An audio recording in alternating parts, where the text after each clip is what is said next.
અત્રેના ચોટીલા સબ division હેઠળ સમાવિષ્ટ થાનગઢ, મૂળી અને ચોટીલા તાલુકાઓની અંદર ગ્રામ્ય સ્તરે જ્યારે અમારી ફિલ્ડ વિઝિટ એટલે કે ફેરણી હોય છે ત્યારે તેમજ અવારનવાર અત્રેની કચેરીએ મુલાકાતના દિવસે આવતા અરજદારો, માતા પિતાઓ અને સિનિયર સિટીઝનો તરફથી રજૂઆતોના આધારે એવી હકીકતો ધ્યાને આવેલ છે કે આ સબ ડિવિઝન હેઠળ સમાવિષ્ટ અમુક દીકરાઓ તેમના મા બાપને પ્રોપર જે એમના ઘરે રાખવા જોઈએ તે રાખતા નથી, તરછોડી દીધેલા હોય છે, એમની સતત અવગણના કરવામાં આવતી હોય છે, એમને જે ખાધા ખોરાક અને પૂરતું પોષણ આપવું જોઈએ, ભોજન આપવું જોઈએ એ આપવામાં આવતું નથી, એમને કપડા આપવામાં આવતા નથી વગેરે વગેરે હકીકતો એ સામે આવેલ છે। ત્યારે જયારે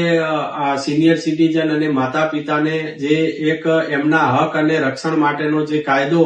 બનાવવામાં આવેલો છે, કાયદા વિશે પૂછતા તેઓ આ કાયદાથી બિલકુલ અજ્ઞાન હોવાનું માલુમ પડે છે। એટલા માટે વધુમાં વધુ આ કાયદાનો લાભ લે તેને ધ્યાને રાખી અને ભારત સરકારે જે કાયદો બનાવ્યો છે એનો જે હેતુ છે હેતુ સાર થાય એ માટે કરી અને આપણે આ વિડીયો બનાવીએ છીએ। આ કાયદાનું નામ છે the maintenance and welfare of parents and senior citizen act 2007 એટલે કે માતા પિતા અને વરિષ્ઠ નાગરિકોના ભરણ પોષણ અને કલ્યાણ બાબતનો અધિનિયમ 2007। જે અગાઉ મેં કીધું એ પ્રમાણે જો હકીકતો અને જો દીકરાઓ તરફથી જે મા બાપને જો પ્રોપર રાખવામાં કે એમની કેર લેવામાં ના આવતી હોય તો આ કાયદા અંતર્ગત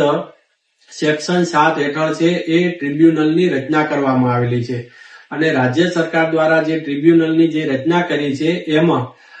આખા રાજ્યની અંદર જે નાયબ કલેક્ટર અને સબ ડિવિઝન મેજિસ્ટ્રેટની જે કચેરી છે તેઓને આ ટ્રિબ્યુનલ તરીકે ઘોષિત કરવામાં આવેલી છે અને નાયબ કલેક્ટર અને સબ ડિવિઝનલ મેજિસ્ટ્રેટને આ ટ્રિબ્યુનલના અધ્યક્ષ બનાવવામાં આવેલા છે। જેને ધ્યાને રાખી અને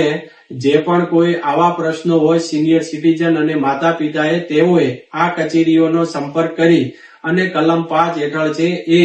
ભરણ પોષણ મેળવવા માટેની અરજી કરવાની હોય છે અને અરજી કર્યા બાદ એમનો કેસ છે કેસ રજીસ્ટરે લઈ અને કેસ ચલાવી અને તેઓને સેક્શન 9 હેઠળનો એક ઓર્ડર કરવામાં આવે છે અને જેમાં મંથલી એલાઉન્સ આપવામાં આવે છે અને એ મંથલી એલાઉન્સ એટલે કે મંથલી જે ભથ્થું છે માસિક ભથ્થું એની અંદર એમને ખાધા ખોરાકી એટલે કે ભરણ પોષણ, એમના કપડા માટે અને એમને તબીબી સારવાર માટેનો ખર્ચો વગેરે તમામ બાબતોનો સમાવેશ કરવામાં આવે છે। આ હુકમ મુજબ જો તેમના દીકરાઓ પાલન ન કરે તો તેઓને તાત્કાલિક એની અરજી કરવાની હોય છે નાયબ કલેક્ટરને અને અરજીને ધ્યાને રાખી અને તાત્કાલિક વોરંટ ઇસ્યુ કરવામાં આવે છે અને જે મહિના માટે ભરણ પોષણ આપવામાં ન આવ્યું હોય એ મહિના પૂરતા એઓને જેલમાં પણ મોકલવામાં આવતા હોય છે। જેથી આ કાયદો છે એ કાયદો ખૂબ જ માતા પિતા અને સિનિયર સિટીઝનોના એમના કલ્યાણને ધ્યાનમાં રાખી અને એમને પાછળની જિંદગી છે એ સુખીથી અને શાંતિથી જીવી શકે તેને ધ્યાનમાં રાખી અને આ કલ્યાણકારી છે કાયદો બનાવવામાં આવેલો છે। જેથી આ કાયદાની અજ્ઞાનતાના લીધે ઘણા બધા મા બાપને તેઓના દીકરાઓ તરછોડતા હોય છે અને આવી રીતે હેરાન પરેશાન થતા હોય છે છતાં પણ અજ્ઞાનતાના લીધે આનો લાભ લઈ શકતા નથી। જેથી કરી અને આ ચોટીલા સબ ડિવિઝનની હેઠળ સમાવિષ્ટ જે 3 તાલુકા છે તેઓના મા બાપ અને સિનિયર સિટીઝનને ખાસ વિનંતી કરવામાં આવે છે કે